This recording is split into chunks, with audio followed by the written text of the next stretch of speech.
Now boarding for Rebuild of Joycast, your weekly destination for anime, manga, and more. Welcome back. Happy New Year, you wonderful Joy Boys. I hope all of you are excited and happy and got grins on your faces to start. Because Val is very upset right now because we just did 20 minutes of podcast only for the program he understands always crashes. Big surprise, it crashed. Yeah, and so now we're starting our episode again.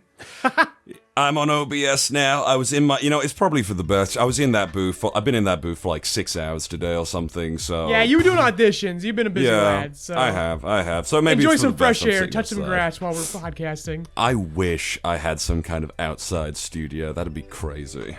It would never work. It'd be so loud.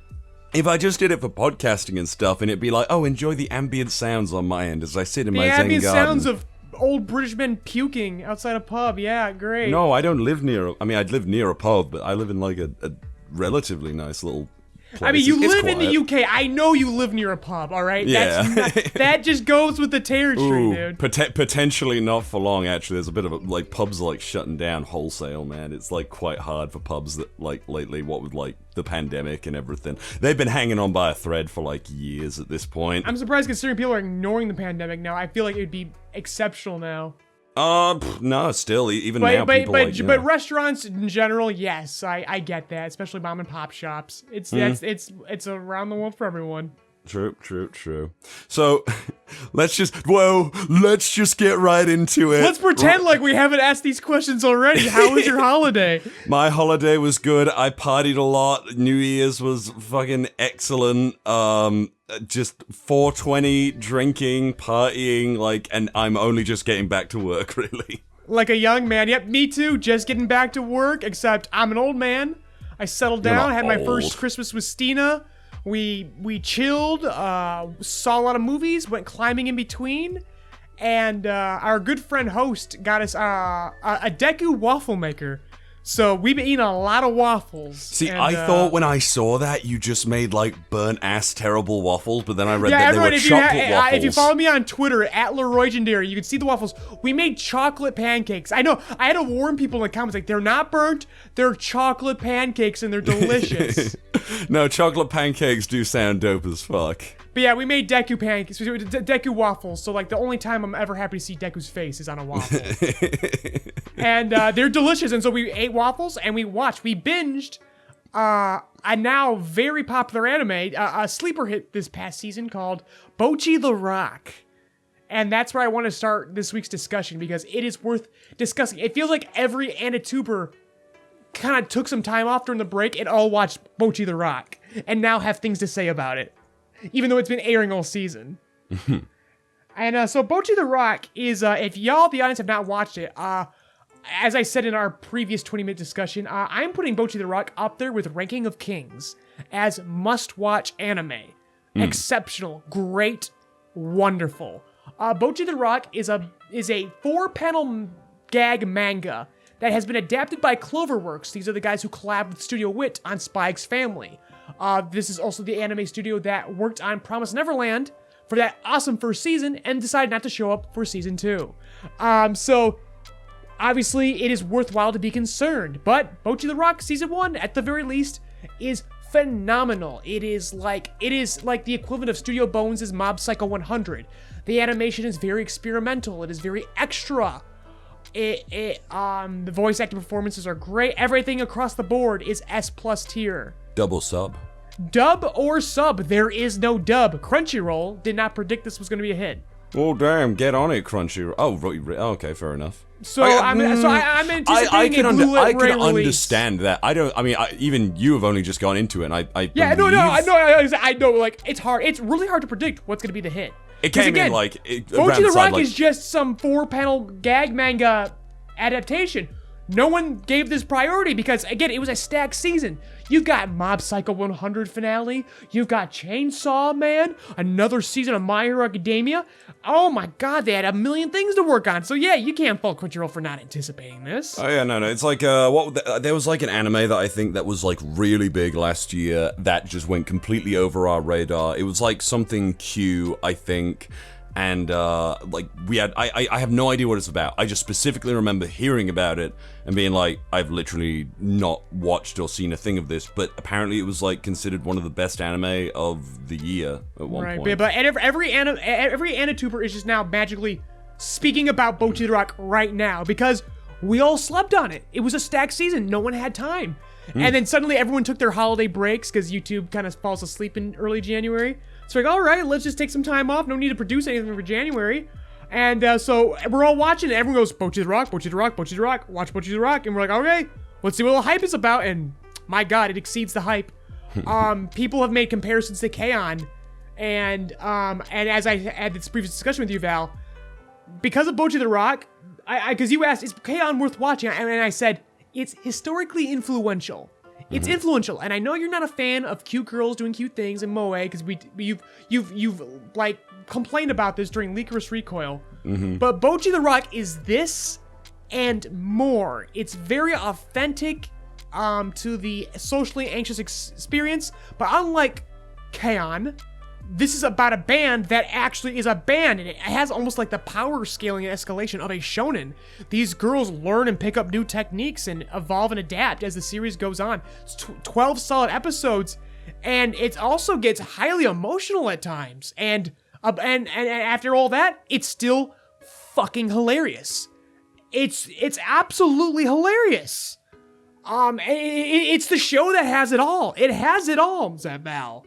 And that's why I have to put up, it's not going to be the same narrative level as Ranking of Kings, but if you're looking for a show that is a guaranteed banger and goated, it's Bocchi the Rock.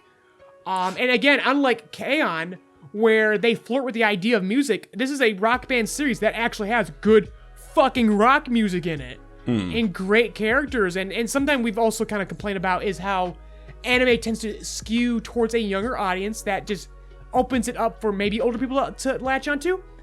Bocchi the Rock is about high schoolers, but also has some adult characters and some adult situations to approach. Like, it's got something for everyone, like, authentically. Again, I can use that word a lot. No, I'll definitely check it out if it's like quite as experimental and like the animation is very experimental. I either look for things to be like generally entertaining for me, or I want them to be. Yep. Oh yeah, and you will not be starving for entertainment with Bocchi the Rock. Yeah. And again, with experimental, they bring in guest animators. It looks like, because there's a scene where I swear to fuck, Studio Mir, the studio behind Boondocks, Legend of Korra, Avatar: The Last Airbender, I think they did it. Someone involved with that studio did guest animation on this. Like, there's a scene where two Japanese sailormen are just gossiping at a bar, and it looks like it's straight out Boondocks. Like, it's hilarious. Like, Steena and I were cackling, because we were just like, we just could not believe the shit they were pulling on this series. Yeah, this is Cloverworks' passion project. We thought it was Spy X Family, but it's Bocchi the Rock. This is the one they love, and this is the one that's just getting all of the good shit. I believe I mentioned like it sounds reminiscent to me like something like Asobi Asobase, but as you said in the now previously like now the lost media, the dead timeline that is the branched off timeline we come off, the darkest timeline. Yeah, where it's not as because I believe you said that Asobi Asobase, which recently ended by the way in 2022. The manga, thank you Ivan. The manga ended in 2022 November. Which makes me quite sad, but that also makes me hopeful that maybe it will be picked up for another season of anime, because that is like one of the most fun I have had with anime, because I was getting out of like a depressive spell during the time I was watching that, and that just like popped me right the fuck out. It's hilarious. And anyone who doesn't know what we're talking about, Asobase was memed around a bit a couple years ago. It's like the jackass of anime. It's just, again, I think Asobase has more in common with K-On! Than Bocchi the Rock does. It's just cute girls it's like cute tormenting each other. Tormenting each other. Beating the shit out of each other for a board game club or some shit. Yeah, and again, like it's board game club, but it always evolves into just absolute jackassery. One of them sets a cafe on fire because of her stupid, eccentric outfit, because she wants to be cool. Yeah, but because of Bocchi the Rock, like, K-On! Fans, please don't attack me, because our friend D made a very controversial statement on Twitter where he said Bocchi the Rock is better than K-On!, and then he got a very interesting response from a bunch of K-On! avatars. Yeah. Interesting as a black man. He laughed it off. I thought it was also fucking hilarious, but also very scary.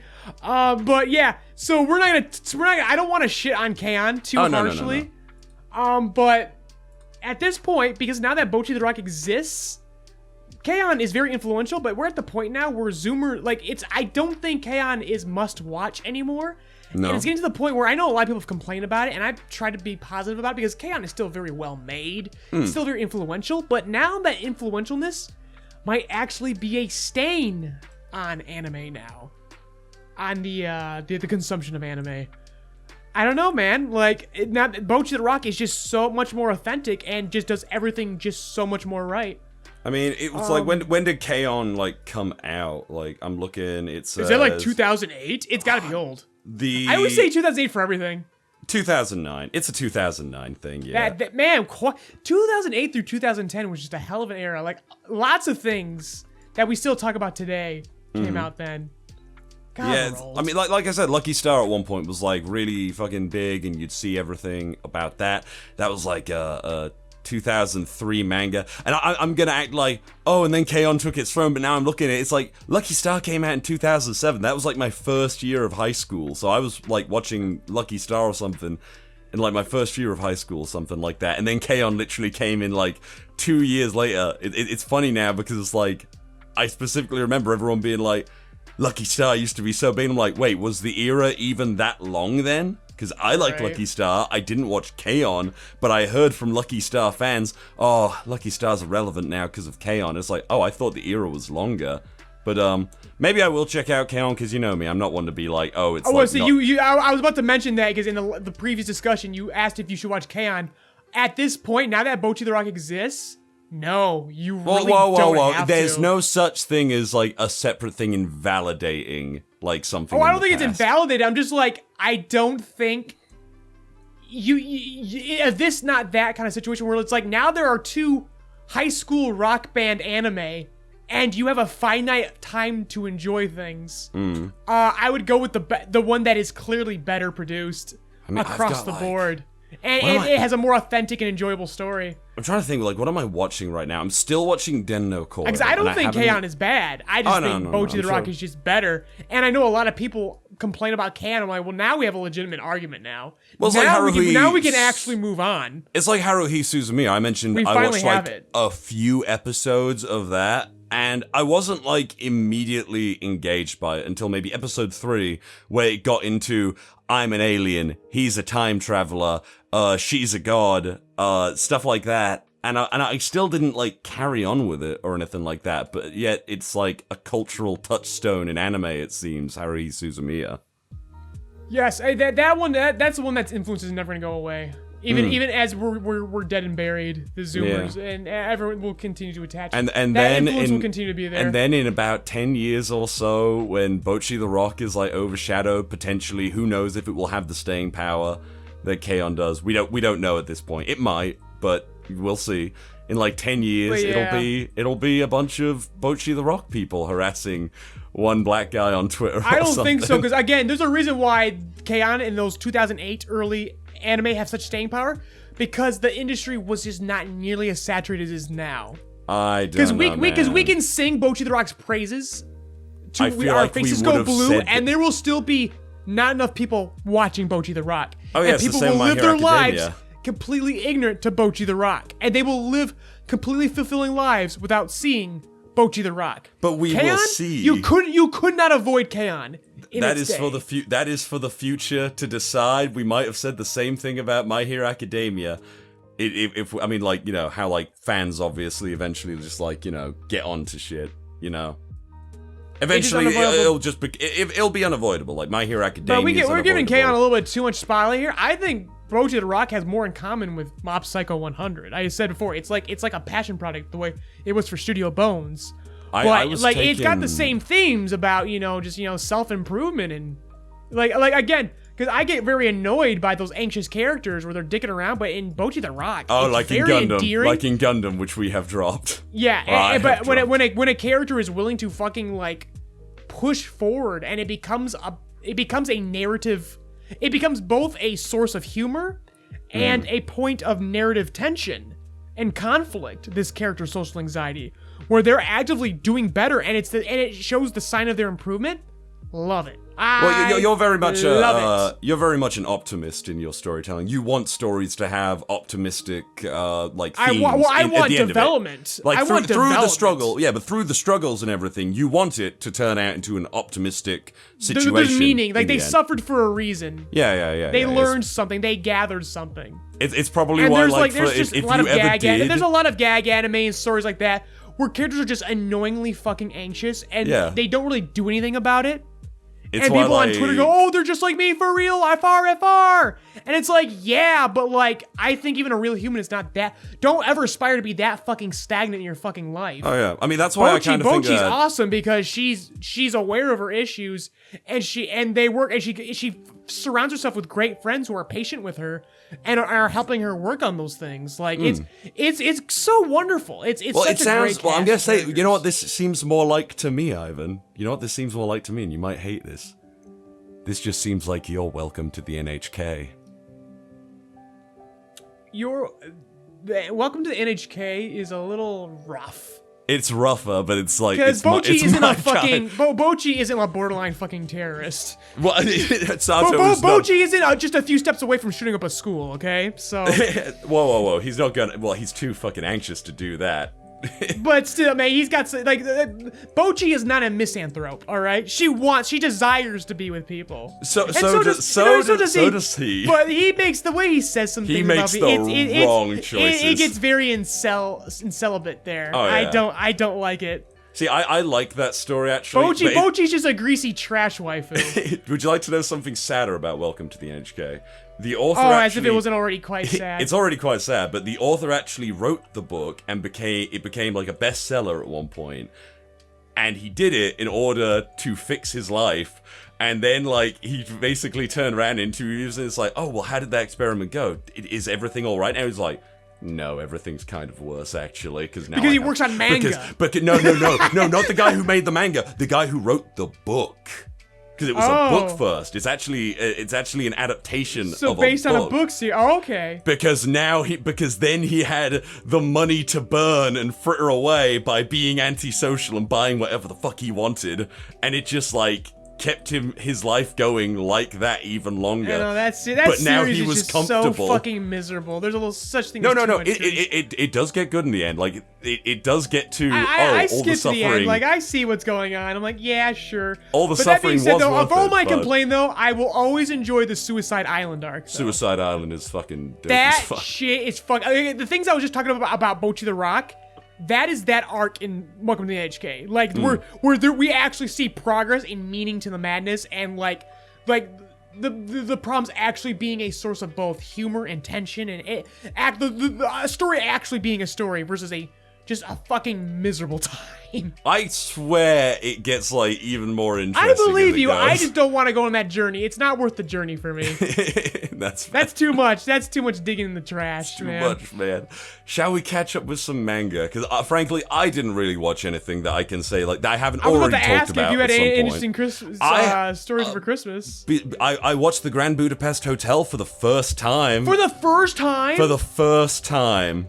Oh my god, that is a certified JoyRide banger. Yeah, no, I can Budapest. tell because I was like, oh, the candy ass line as fucking gentle criminal. Speaking of which, I can't wait to talk about the newest chapter of fucking My Hero Academia. Actually, let's do it right now. Oh, right, fucking now. All right then. So we talked so guys, about, we've kind of given up on like catching up because it's been like 3.5 weeks, and like Horikoshi basically took all that time off as well. Like he saw that there was no Joycast in the next 2 weeks. He's like, all right, if they're not gonna bitch about Deku, I'm not gonna write about Deku for like 2 weeks. He's like, no, if I can't like utilize their criticism to like drive me further up, like to reach new heights, I can't do it. Yeah, Hori Sensei needed a break, but like I think I did mention on the last couple episodes, like the last time we recorded, I think I mentioned that he did post his schedule and that My Hero is definitely going to March for certain. Oh. But the fact that he got sick, I would be I think this is done in April. See you in April, motherfuckers. Damn. May, because we still have May. This will be over in May.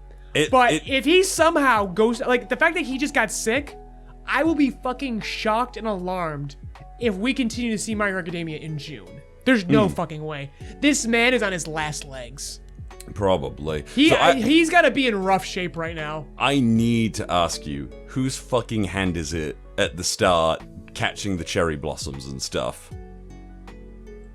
I'm assuming that this is probably Shigaraki's hands. Oh, okay. Because they're fucking wrinkly and fucking gross.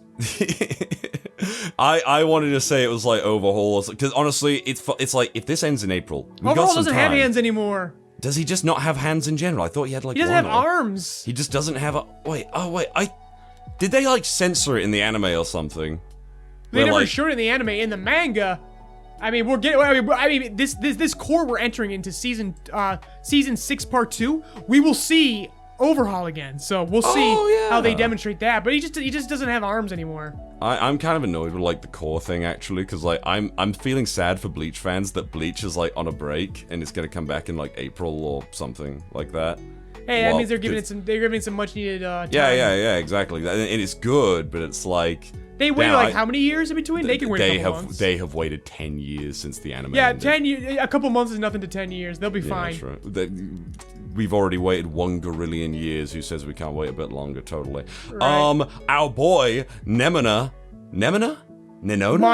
Monoma, thank you. Our boy, his nose is bleeding. Those fuckers. How could they do this to my boy? He's been doing so well. So we're getting ahead of ourselves. So basically, all the Twices are now being unleashed in every fucking area, and they have jumped on Monoma. But Eraserhead doesn't fucking hesitate. He pushes Monoma down, and he pulls out the fucking knife. He's gonna kill these fuckers. He's like, nope. Between you and the kids, you're fucking going. Here's a question: if one of these Twice clones touches Monoma, can Monoma use his quirk?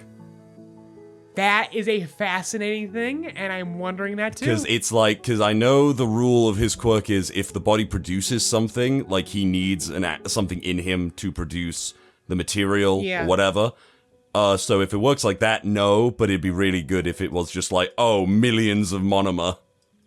That would be it would be fucking sweet. Because I think the issue is that I think the caveat to Twice's quirk is that you need to know the exact measurements. And obviously Toga knows Twice very well, so that's why she's able to pull this off. Monoma, I'm assuming that he can clone himself, no problem. I feel like he's narcissistic enough to know his own measurements. Absolutely. But once again, Val, you're calling all the cool shit. Like, I think that'll happen. Because I think Horikoshi's got that kind of sense of humor with Monoma, where he'd let a billion fucking Monomas fight a million Twices. Absolutely. But the issue is that he's got to keep the eraser quirk going.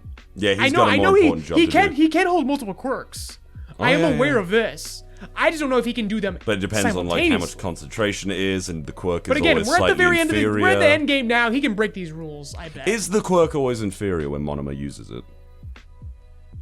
I wouldn't say inferior. It's just a matter of practice. Because I mean, he's doing Eraserhead's thing just fine. That's very true. By the way, I love how the UA like floating thing looks. It looks like a Roman temple.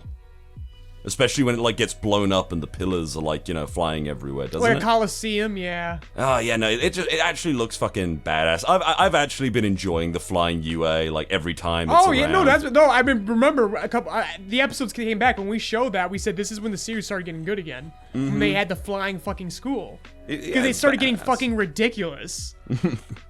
Yeah, no, it's just cool shit.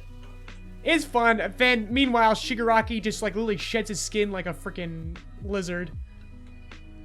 And it seems like currently the guy speaking to Deku right now is Shigaraki uncontrolled by All for One. It's getting annoying. Which is interesting. I don't want All for One at all. I just don't care. I almost think I hate saying this, but it's like I almost think this is gonna turn into like a Sasuke Naruto moment where it's gonna be like Deku.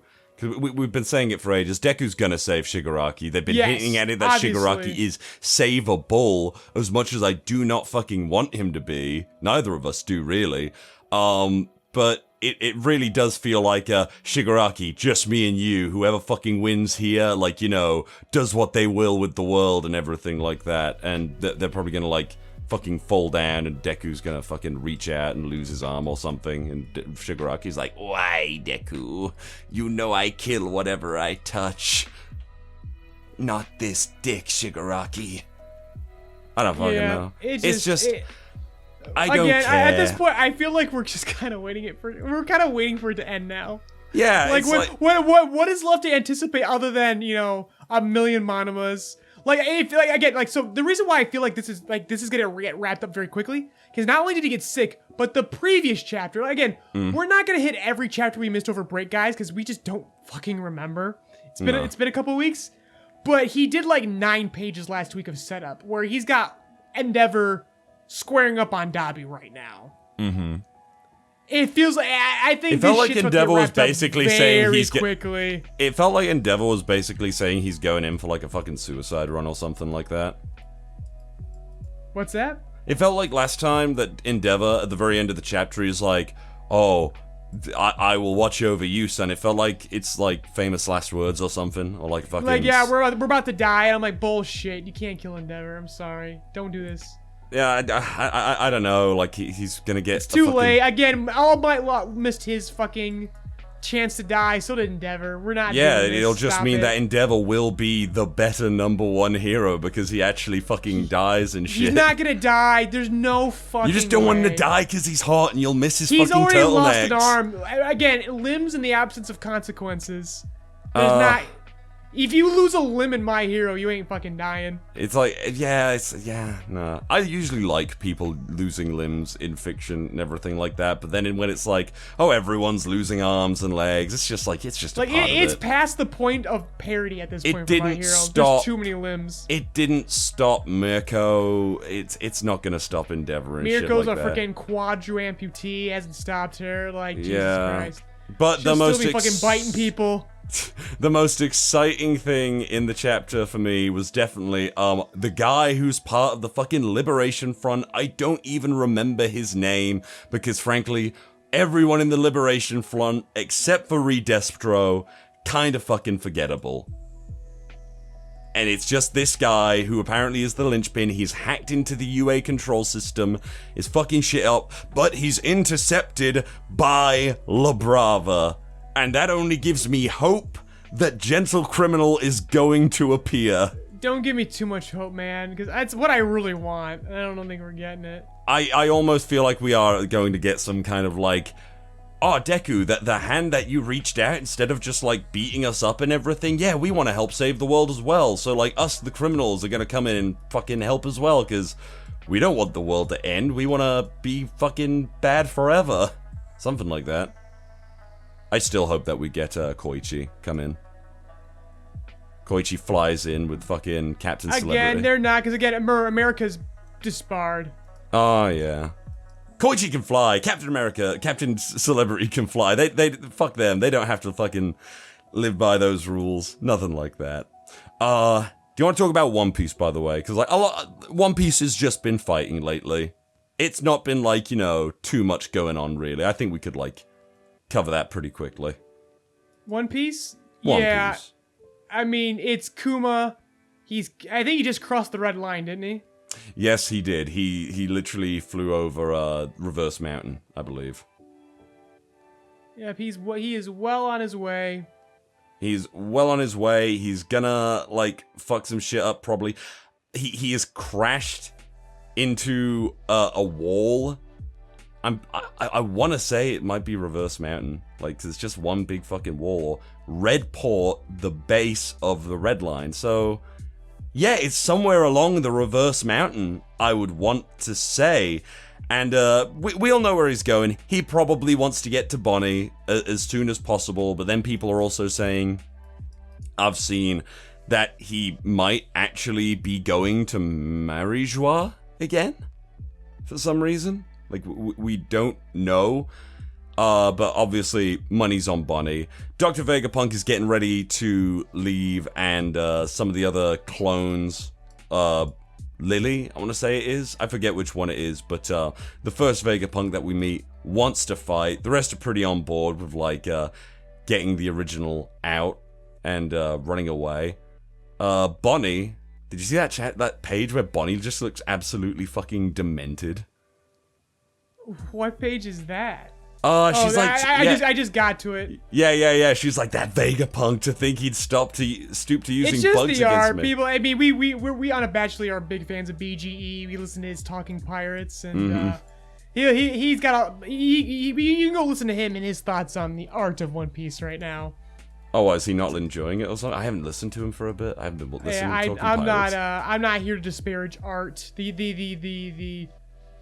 I actually like the pen to paper aspect of a manga. I like it. I actually like her face here. It's the kind of like, you know, anger in a woman's face that you don't like get to see that often. It's almost like that kind of level of anger where Nami's pissed off about like Arlong like double crossing her or something like that. Because this means a lot to her. She actively hates Vegapunk with such a deep passion and everything.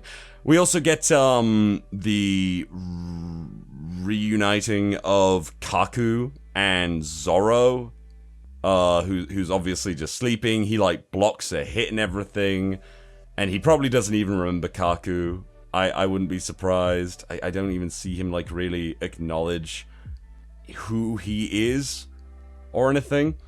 Oh, Elbaf was mentioned.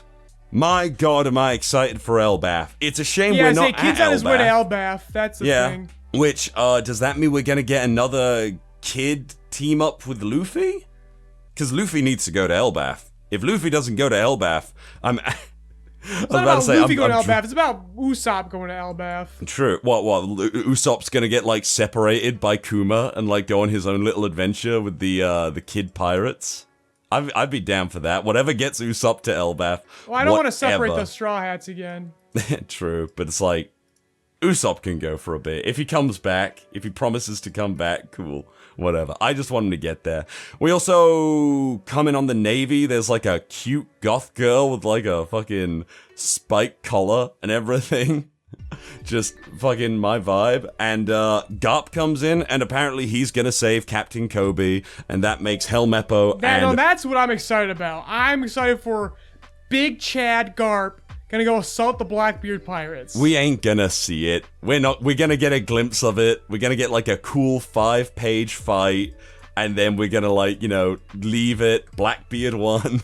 We both know it. I actually can't wait for that lore fight to be animated. No joke. That fight, like was that months ago now? Was that in like February? Yeah, the lore Blackbeard crew fight. Yeah, the one where they like ago. introduced like all the new devil fruits that the Blackbeard crew had and everything. Like that was fucking dope, quite frankly. It wasn't that long ago. No, it doesn't feel it, but you know. But yeah, that's basically One Piece. It's all just been everything's Luffy. Between My Hero and One Piece. It's all set up right now. Like basically, as we predicted, Vegapunk's island is just a prelude to Elbaf. Like we're connecting the dots. This was the in between, and this is the Long Ring equivalent. Like it has been cool, like watching Luffy fight. We had this discussion before, I think. Lucci. He's fighting Lucci now, and that's been super fucking cool. I've actually loved this fight, and it's one of those things we've been things. waiting a long time for, and I'm quite content with it too. Yeah. It's like I love the fact that Luffy's like punching the ground, and like he's forcing his arm through it, and then like punching up, as if like applying pressure to the ground because it's rubber. Punching into Rob Lucci. It's all really cool. He's like inflating his head and trying to eat Rob Lucci. He's bouncing off like Futurama travel pods or something, as if they're wrestling ropes. And there was a little bit where he literally like pulled a piece of fluff out of his hair and created a pair of goggles for himself, which is just implying more abilities that Luffy potentially has. But I wouldn't be surprised if that power only actually works if it like makes the situation more funny. I wouldn't be surprised like that's the limit of Luffy's power. If it like brings joy, if it can potentially make people laugh even more, that means he can do it or something. Interesting theory, because you're the only person I've listened to that has provided some kind of power scale, like some kind of caveat to Luffy's power. I think that'd be good. powers aren't fun unless there's some kind of caveat to them. Even My Hero in the new chapter, we kind of glossed over it, but there was a point where Deku's like, oh no, with that, whatever you call it, gear ability, gear change ability, I need to, like, take it easy for a minute and, like, let myself... He can't breathe. Basically, he can't get oxygen to his cells because he's freezing time is what he's doing. Yeah. So, like, everything stopped. Even his, like, bodily functions are, like, stagnating as he does this. Yeah, which is like a cool caveat. It's fine. Like, all powers need a caveat to them if you're gonna have, like, crazy-ass powers and things like that. That's what makes it interesting. You want to get on to Chainsaw Man, because there's so much to talk about with Chainsaw Man, So, I feel. Chainsaw Man is where the good shit is at right now. Chainsaw Man has been actually But when so is fucking it? When good. isn't it? Like... True. So, we're at chapter 116 right now. And, basically, Denji and Asa are just, you know, they're getting along. They're just gonna be getting to know each other. And it's really sweet. I finally got what I wanted, and Denji is talking about fatherhood. Finally. That's what I've been fucking waiting for. Well, I genuinely thought, potentially, Ivan, maybe the government just took the child away from him and he's just, like, fucking, like, at rock bottom, but trying to, like, get on with his life again or something like that. Since when has the government, like, fucking done kept anything? track of Denji? Like, right? Even fucking... now, even Yoshida or this octopus guy can't even fucking keep fucking rein on him. That is true. He is, honestly, Yoshida, I actually like him as a character so far, but I kind of feel like he's not really serving his purpose particularly well. Yeah. It's I don't know, one like, of those. I've kind of glazed over him. I haven't really thought much about him. I'm just glad that Asa and Denji are now getting along. I think about him a lot because I genuinely don't know where he's gonna stand with Denji as an ally or an enemy. Sometimes, like, I feel like he could, like, heel turn very easily. I think he's entirely there as a straight man. I think, like, that's his only narrative purpose right now. Because as we're seeing, even Asa's becoming a little unhinged in a fun way. I actually, my friend, Jack's Animations, talk about him a lot. We need to get him on the podcast when we sit through... We say that, we still haven't done it yet. We need to sit through part 6. We can talk about part 6. I'm not sitting through part 6. I already watched the last episode. I've seen enough of this shit. I need to watch it. I feel like I should watch it from the beginning, because Someone should. Yeah. I know he has. So maybe I've he washed could just my tell hands us. of JoJo. But I like that here Denji is being a little more capable. He's like, he's grabbing things from, like, different areas. He's like, oh, we can, like, find a way to, like, cook these starfish and everything. I steal this guy's lighter because he's the one that gets bullied and lights everyone's cigarettes for them. He finds a pot to cook the starfish in and shit. And, you know, they're actually... It's a very small situation, but they're acting, like, as a team because her autistic level of knowledge that she has accumulated for this trip specifically is actually coming in really handy. And they're getting along, and she's, like, eating fish. And you know what? Denji kind of reminds me of myself here a bit. Literally a for real me moment. Because I guess all I really want is a woman that I find interesting to watch or something like that. That sounds a bit weird the way I put it. I just fucking like that panel's gonna be iconic for the series now. I'm glad you noticed. You have a good eye. Like, that's gonna... I actually love her face when she's, like, happy and shit. Yes. Like, she's always so, like... This is the Fujimoto characterization that I know and love. Well, I where feel people like... are just a little unhinged and weird. Not to shoot shots at the Chainsaw Man anime, but this is the Fujimoto, like, you know, characterization art and shit that we really enjoy. Where the anime kind of mutes a lot of the fucking emotions, I feel. Like, a little bit, but the yeah. anime's fucking great. The anime's like, solid. It's my solid. My issues are entirely production-wise. I feel like the compositions and stuff could be a bit better. Like, I was talking to my friend about this. I mean, yeah, you're not the only one. A lot of people are complaining about the anime now, which I'm like, remember y'all were bitching on my ass for complaining, like, before it even came out because I knew things about the production. Yeah. And now that y'all are seeing them, now you're getting mad?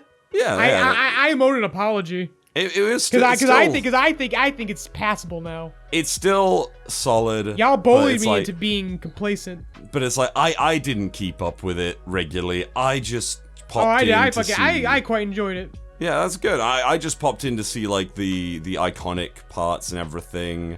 that I mean, I'm still like, Muscle Devil was actually like, I even said if they're gonna skip a bit, it's gonna be Muscle Devil, but Muscle Devil is actually more important than people think, because Muscle Devil is the part where Denji has to accept, like, you know, oh, not all devils are like Pochita when they like pretend to be nice and shit. Devils can fucking lie to you. Damn.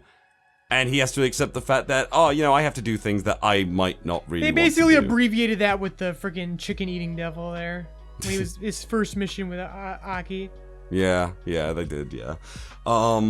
So Asa is just being kind of fucking great, and we get like a really nice Fujimoto panel where I swear to God, it's like Denji and Asa running, and I swear to God, if you look in like Asa's eyes, it's almost like the fucking left pupil is like a heart or something like that. Yes, I'm glad you noticed too. Yeah, I don't think that.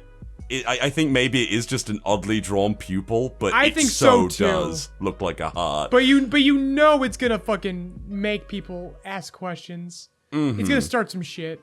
Yeah, and I like how I really thought that Asa was going to go through with, like, maybe trying to turn Denji into a weapon, or potentially making it, because all that the, I can't even remember what it is, Pestilence? The Pestilence Devil? She's Famine. Famine Devil, thank you. The Famine Devil said was, you're not leaving until you can make Denji into a weapon. And maybe their intention was to say, until you make Denji into a weapon, but it felt like, oh, when he is, like, actually yours or something like that? And you can make him into a weapon it can have a double meaning. I know what you mean. But I just like the fact where she's like, she used a memory, like, basically she made a memory with Denji, got a lot of freaking, like, she got very much connected and invested in this aquarium to a point where she made a physical investment where she took all the money and said, all right, I'm buying this aquarium, and now she's going to turn the whole eternal aquarium into a weapon. I fucking love this shit. See, I like that too, because obviously now that she has a connection with Denji, and she's like, oh fuck, Denji actually isn't that bad a person. She's weaponizing her connection with Denji rather than specifically using him as a weapon. I like this workaround. I really do. Because she doesn't want Yoru to turn Denji into a weapon, because if she was like, oh, I can turn Denji into a weapon, Yoru would just take over and be like, where's that blonde fuckboy at? And try and turn him to a weapon at, like, the earliest convenience. So it's really cool that, like, Asa is actually playing both sides. And it's kind of convenient, I mean, because Yoru isn't actually here. It's almost as if, I'm gonna be honest, it's almost as if, wait, if Yoru's not there, can she actually turn the aquarium into a weapon? That is what we're going to find out. But Famine says that she couldn't get out until she made Denji a weapon, so Famine has left at least the capacity to make weapons within her. That seems to still be there. Oh, okay, then, okay. Otherwise, Famine completely fucked her over. Absolutely, but, I'm gonna be honest, it's almost like Asa is a more engaging character when she isn't, like, flip-flopping between personalities. I'm almost thinking that Yoru might be a detriment to Asa as a character. I think that's a fair. I still enjoy her. I still think they've got the Venom dynamic going. They do. But I think that is very fair to think that Asa is a stronger character than Yoru, and that Yoru might be dragging things down on a narrative level. A little bit. I don't agree. Fair. But I understand.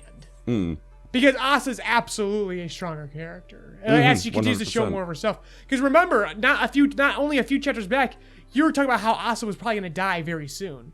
Like you didn't feel enough of a connection with her, and I said, wait, just keep waiting. This is a good story. These characters will develop. Give them time.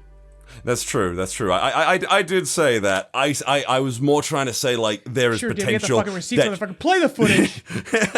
There's potential. I'm Valentine Stokes, and I hate Chainsaw Man Part 2 because women. No, I actually love Chainsaw Man Part 2. You know, I even said... I hate women, but I love Chainsaw Man Part 2. No, you've got that, damn right. No.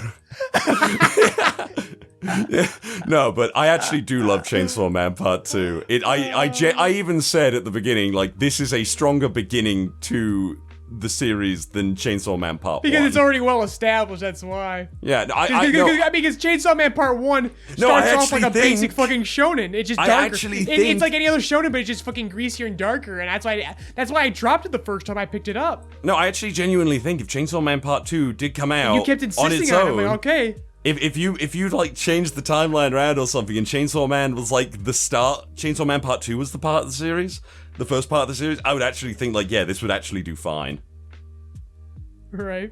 I think it would, and then you could easily. I'm not gonna be one of those guys where it's like, you can watch JoJo's Bizarre Adventure in any order you want. Like, just watch it Part 1 to fucking 9 when that comes out. Question: are we gonna talk about JoJo Part 9? If it's good. Okay then. Because I'm definitely gonna read. I'm definitely gonna attempt to read. It's gonna be monthly. I would like to read a JoJo as it's going. Yeah, because I need to finish Part 8 because I dropped Part 8 a long time ago. I have no interest in Part 8. That's the reason why I'm not sure if 9's gonna be any good. It starts off really good. I think Part 8 has one of like the most intriguing. I read the opening beginnings. chapter. I just does not interest me. That's fair and enough. I think it would, considering it's supposed to be the freaking Mario. It's like, that's the thing, it's the Mario story, but they got everything that was like charming about Mario wrong. Like, characters are like less developed even, like more people just like pop in. I don't know why, it just does not, this Part 8 just does not grab me, so that's why I want to give Part 9 a chance, but if it bores me even for a second, I'm gonna drop it without giving a fuck.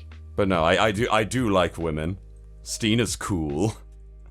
And I love Chainsaw Man Part 2. But it's Fujimoto just sends me through a fucking loop. I'm like, is this person gonna die? Because even you were like, Denji's the main antagonist. Evidently, he's not. It's like, you know, that's just been done away with. I still think Denji's the antagonist. He's not. You could absolutely go to the aquarium and eat fucking starfish with your antagonist. You could absolutely do that.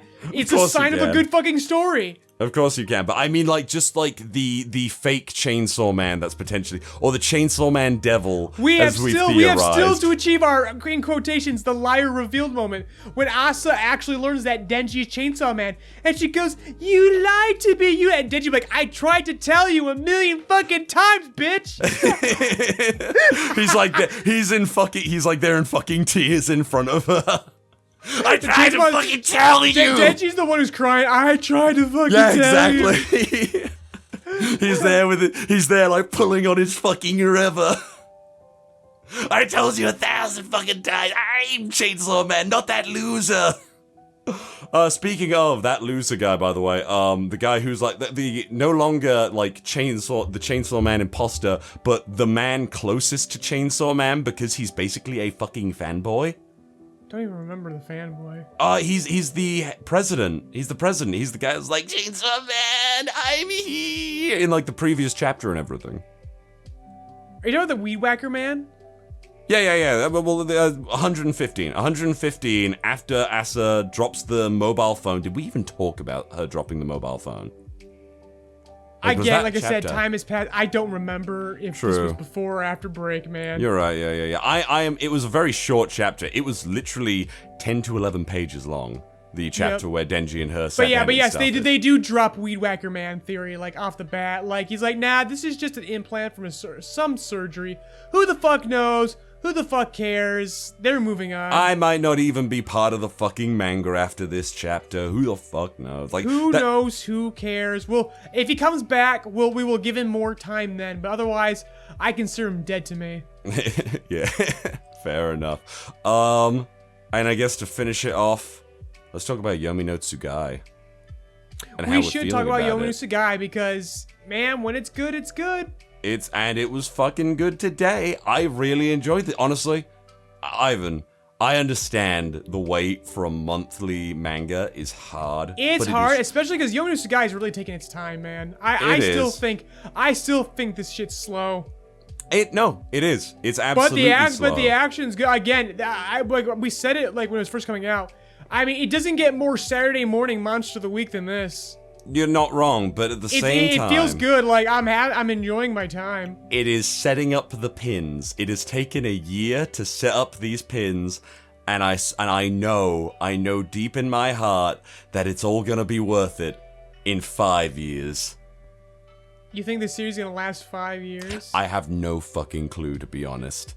Like, Again, honestly, Hiromu is just a freaking maverick now. She can do whatever the fuck she wants. it is slow, but it is also kind of fast.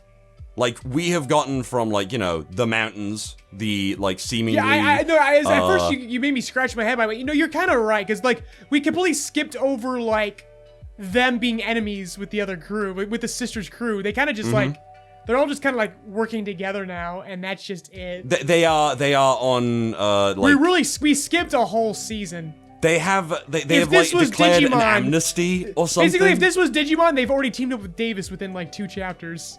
They have versus like 12 episodes. They have declared like some kind of like neutrality of sorts. They're not going to actively like fuck with each other until like things get like really serious, because we're not even sure about like whether or not the family that the sister are with are really bad. We do know from this chapter. We know they're kind of shady, and like the last chapter they made a joke about the manga guy, and it was clearly but Hiromu has just always been the master of character kind, where everyone is quite affable, enjoyable, and like bad is a matter of perspective in her eyes. Yeah, and I really enjoy that aspect, and it's like it's seemingly really obvious that like the brother you get to enjoy everyone. The other brother, the thin kind of pretty brother, I guess, who seemingly has 2 really cool like owl tsugai or something that or moths potentially that he can like spy on you through the dots on the butterfly or something.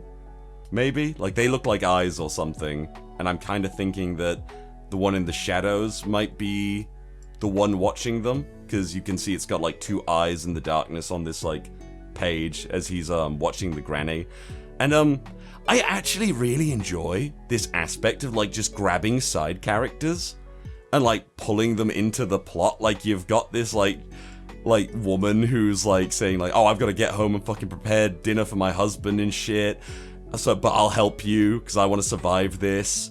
Then she gets caught and she's like immediately trying to sell them out. It's just really cool. There's this really cool dynamic of dedication to yourself, to whoever the fuck you're working for. And I think it really has a lot of potential for a bunch of backstabbing and intriguing dynamics between characters that are going to come up as the series goes on. Because Granny's alive right now. How are they going to utilize her later on? Hell, even that girl who has the Tsugai, or the demons, as they're calling it in the West, daemons. Daemons of the Shadow Realm, it's called in the West. Weird. I'm gonna pick up that manga. It's like gonna be slow enough that like I'm like, yeah, I feel pretty comfortable just like picking it up. And honestly, I just love reading through a monthly manga and getting like a solid 60 plus pages or something. For me, that's Vinland Saga. Like it feel. Oh yeah. How is Vinland Saga actually? I have a genuine It's kind question. of spinning its wheels right now, but it looks like we are on the cusp of a climax. We're definitely in the last arc. The mangaka has stated that we're towards the end. Hajime no Ippo. Is Ippo out of retirement yet? Are they still fucking around in Mexico? Fuck no. How long has Ippo been in retirement for? Better part of a decade now, right? No, he has not been retired for a decade. Or better part of a decade. We're approaching it. Fuck, man, there's gotta be like I'm sure his like wiki page or something. Date retired. First time, February 1993. That's the first time he retired. Second time, January 1999. Did he retire briefly in the like anime originally or something? Yes, in the original, like after he won the rookie tournament, he stepped away for a little bit. Oh. He injured his hands. Oh yeah. And he's like, all right, I won the rookie tournament. I've improved myself. What is it to do more with life now? And then he comes back because Sendo brings him back. Yeah, that's it. God, I would like to rewatch Hajime no Ippo, like, from the start. You should. It's our audience, you should. It still holds up. It's really fucking good. Season 1, still great. Mm-hmm. Just, it's really a shame that George is, like, I'm just calling him George, like, I know him. Yeah, George, like our pal George Morikawa. Yeah. Well, it's clear that Kentaro's death, his close friend Kentaro Miura, the mangaka of Berserk, dying, did not deter him. No. He seems very much. I think he's petty enough where he's just waiting for One Piece to end before he ends. But it's like he wants to go longer. He wants to be the modern manga that goes longest. It just feels like so long he's just been spinning his wheels contently and like without. Oh yeah, we were talking about spinning our wheels in Vinland Saga. Fucking Ippo's been spinning its wheels since like. I think since like in Vinland Saga, they're in America. After Vorg's championship belt. They're like in America and trying to establish a life for themselves in Vinland Saga right now, aren't they? Yes, they are in Vinland right now. Yeah. They're brokering peace with the indigenous folk there. Fuck yeah. And now there's a bunch of, again, different sides, different perspectives, people playing mind games and trying to instigate a war. Because there are some indigenous guys who think, oh, you know what? If we start the fight now, we can stop them from proliferating later. Like this, we know where this is going. Let's stop it here and now. And you got people on the Vinland, the Viking side where they're like, yeah, they want to go to war too. Because like, you know what? These guys don't got technology. Let's wipe them out now so they don't fucking bug us. And it's just it's complicated. Is this like between one tribe or it's is just it like between multiple? Again, because it's monthly, they've been sitting there establishing themselves for way too long. Like we need to start seeing some conflict.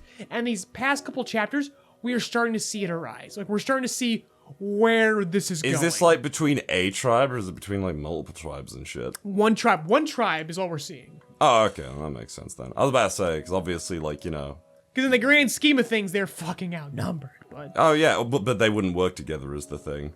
Yes. Yeah, so it would just be the one tribe, really. So, yeah.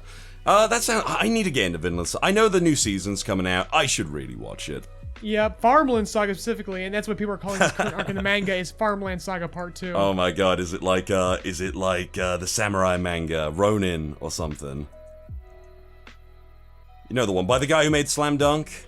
It's like Vagabond, like literally that series ended with the character doing like farming and shit, and then he's just never gone back to it, but apparently he is now more interested in getting back to Vagabond and continuing the story.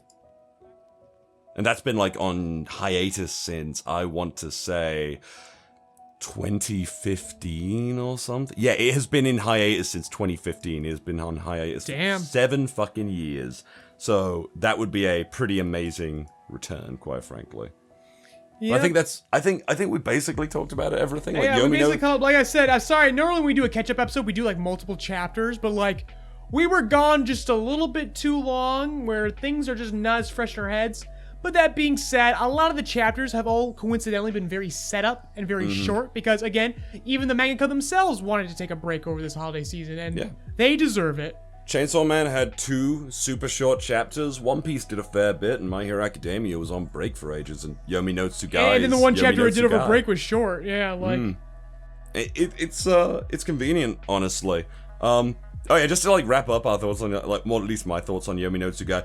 I really think this is gonna be well fucking worth it to like get into. The instant that I think so too. I mean, the pedigree is there. This starts hitting its true stride and gets into like the big shit. We just need that. If it gets an anime. Oh, dude, I think that's when it's all over and people are gonna start reading it. Yeah, it's gonna be all over the place. Will it achieve that, though? Because Hiromu has done a lot of work, but only Fullmetal Alchemist seems to be, like, the one. Like, people just have not bothered with her. I mean, it's not that people haven't bothered with her, because this is the first thing that she has made herself in a long time, because she's been working on... She's been a collaborator. Like, she kind of pops in and out of other people's projects. Yeah, like, she was working on the Heroic Legend of Arslan, which is still going. Still is. Yeah, she was working on that. I think that's the reason why Yomi Tsugai is monthly. It's just because she still works on other shit. Yeah, exactly. Like, Arslan has been going since 2013, and it's been going pretty strong, because it's part of a, as far as I know, very successful series of books, actually. It's an adaptation, yeah. Yeah. It's part of an original novel series. It's kind of like a Vampire Hunter D, actually. In fact, I believe, literally, they got the guy who did the Vampire Hunter D artwork to do the art for the original. No, it doesn't look like it. It might be a different person. But she worked on that since 2013. In fact, that got a game and anime, and then it kind of fell off because I kind of think that anime and manga about wars get stale pretty quickly. Like when they're entirely about wars and everything, and it's just like going from one war to the next and stuff. I know they have their fan bases, but I don't think they ever have, like, much staying power as, like, a big hitter. Does that make sense? Right. Yeah, but she made Silver Spoon, and she was working on that literally, like, after Full Metal Alchemist ended. And I think that was, like, a comfort series for her, really. Like, it was slice of life. It wasn't, like, it didn't have big stakes or anything. It's a very when you chill... got that itch to story tell, but you don't want to freaking make your next freaking magnum opus and freaking kill yourself over it. Yeah. Exactly. And I don't know if Yomi No Tsugai is going to be, like, her next magnum opus, but you know what? I genuinely think she waited a good amount of time to make a story like this because it feels so unique to Full Metal Alchemist. Honestly, like, that's what is good about it. I'm getting those comfy feels of reading Full Metal Alchemist, like, you know, for, like, hours at a time when I first got into it, and then waiting months at a time for translations to come in. But at the same time, it just feels like its own unique, fun thing that I genuinely think is gonna find its, like, footing very fucking soon. If this got cancelled, I would be beside myself, honestly. I'm sure you would be as well. I'd be a little bit upset too, but again, it's just monthly is very hard to get attached to. Like, give it time. Like, if we get really if this series goes the distance and we get really deep into it, yeah, I will be devastated when I get really attached to it. Give me another year with it, and I think that'll be the case. Yeah, exactly. I actually weirdly prefer monthly manga, actually. I don't know why. I mean, from a quality perspective, I told you how I feel about Chainsaw Man being bi-weekly. Yeah, and I think that's the best situation for. I think that's the situation that all mangaka, at least in the popular mainstream scene, should aspire to, where you get One Piece 1 week and then you get My Hero Academia the other. Like, that's the way it should be. Yeah. If we want to start taking care of our talent, and, you know, monthly is probably first. the way to go. I mean, like I said, the previous chapter that we had of Chainsaw Man was kind of, and I think we had to wait two weeks for it, maybe. It's weird. Like, sometimes he goes every week. Clearly, because we said, because when it was first introduced, it was weekly to start, then it went to bi-weekly, and then as soon as the anime aired, it went back to weekly, then stopped, then it's weekly, and then it stopped. Basically, we thought this had to do with the timing of that. Like, basically, it was like a merchandising thing, like a franchise timing thing. But clearly, this schedule is not set in stone. It's whenever the fuck Fujimoto feels like it. And that's the way it should be. If you're going to be on Jump Plus, you can do however the fuck you feel like. That's the thing as well. We're going to get another chapter of Chainsaw Man in 4 days. It's so weird with... I was happy with the 2 weeks. I know I'd bitch and complain because I'm just like, but I just want to see the next part. And I know that's weird, especially considering I'm like, oh, Yomi No Tsugai, I will see you next month. No fucking problem. I'm loving this and, like, not complaining whatsoever. But I think it is just a case of, like, being used to, like, you know... And actually, you know what? While we're in the business of talking about release schedules before we go, we should bring up Fabricate 100. We're talking about how we've been very happy when Viz... Maybe that was the 20-minute discussion that got cut this week. That lost media. I forgot if we mentioned it in this version or the previous one. We briefly mentioned the fact that fan translations of Chainsaw Man don't even fucking bother because, I mean, Viz is on it this time. I mean, Viz and Manga Plus, Shueisha, they're all on top of things as they should be. For Chainsaw Man, because Chainsaw Man is so popular, they have to release it the same time as the Japanese translation. Fabricate 100 and a couple of these new guys, they're coming out on Friday. So... around the time where everyone, they're very well aware of fan translations, and they're starting to compete. They are finally starting to catch on, and if we're gonna start getting official translations on a Friday, hell fucking yeah! I mean, One Piece's official translation came out today. Yeah, wait, it did on Viz? Yep, and so did My Heroes. It's usually Val, Val, were you discussing today on TCB scans? Did you just commit cringe? Because Val, they're starting to pick up the pace. That's fucking good. They're starting to fucking listen. They're starting to realize that, you know, translation, if you own the original footage, all you gotta do is translate it, bitch. They're starting to realize that... They're starting to pick up the fucking pace. They want to fucking compete. Again, Jump Plus, Manga Plus continues to make the right fucking decisions. Yeah, we don't need fan translations anymore. No, Ivan. They're coming out right fucking now. It's more than that. But mind you, This was over the holiday break. Can they keep up this pace? I fucking That's hope what we're so. about to learn. Because it's more convenient for the winner of Best Podcast of 2022, Joycast. Yeah, it helps us. It helps us remain legal and fair to the original producers. Yeah, and that way, when people, like, you know, fucking come back and yell at us and go, "You pair of fucking idiots, they didn't say that in that bit, you're And we fucking go, stupid." yeah, It's like, we're reading the officials now, bitch. we're reading the officials now, because, And we like, still don't fucking like it. I think I hear the train, though. The train is absolutely going. Everyone, thanks for returning with us this past holiday. Hope it was a good one. We'll be back next week, probably discussing the new anime, if there's anything worth discussing. Like, Vinland Saga, I think, is back over this weekend. My Hero Academia comes back. We'll see if Core 2... I think this week's episode's gonna be a filler. It's hellish. It's based on Hellish Hell. So I think maybe we'll get some segue into Endeavor's flashback. But I don't think we're really gonna get a real feel for how Core 2 My Hero Academia really is until we get into that Vigilante Deku shit, when we have the time skip. I mean, is the war done now? The war is done. The war is definitely done. Okay, then, so Deku And it was, yeah, we discussed this before the break. It's turned into complete jobber. It was not bad, but it was very disappointing considering how great that series of chapters was. The anime gave us like 1 or 2 good episodes and went, we're kind of just gonna float by. We're not gonna do anything bad, but we're not gonna do anything great either. Yeah. We'll see you next week. Maybe, hell, maybe My Hero will surprise us, and I'll be like, oh my god, My Hero's good again. Who knows? Otherwise, it'll be business as usual next week, finally, and maybe we'll bring Steena back. It would be interesting if they instead tried to backload, I guess, the animation, because, like, last season, it was all front Because no movie was Jump Festa happened. We discussed this during the pre-Christmas episode. No Jump movie? Festa happened, and there was no My Hero movie to be seen. So That's what are they interesting. doing with their time and budget? Are they on their way out like Cloverworks was, or are they, as you said, are they backloading? The optimist in me also agrees that they are backloading, and we're gonna see a very fun Vigilante Deku versus Class 1A fight. That's what we I'm need, holding out though. hope for it. We actually really fucking need that, like, because... This anime needs it if it wants to fucking, like, not wither, like, go quietly into that night. But until then, everyone, we'll see you next week. Take care. Mind the gap as you exit our podcast safely. Rebuild of Joycast is hosted by Ivan LeRoy and Valentine Stokes. LeRoy's written and directed works can be found on the JoyRide Entertainment YouTube channel and the soon-to-be-released original web manga, PARAMEDIC. Val's dulcet tones can be heard in many of your favorite anime and web series, such as RWBY, Death Battle, Tribe 9, Lackadaisy Cats, and more. This episode was edited by Steena Carey, with YouTube version edited by Cody Rock. Music provided by Lofi Geek. Intro and outro narration by Steena Carey.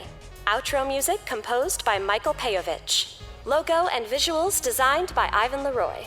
Rebuild of Joycast is produced by JoyRide Entertainment and Rock Voice Productions LLC, and made possible thanks to Patreon donations from generous listeners like you.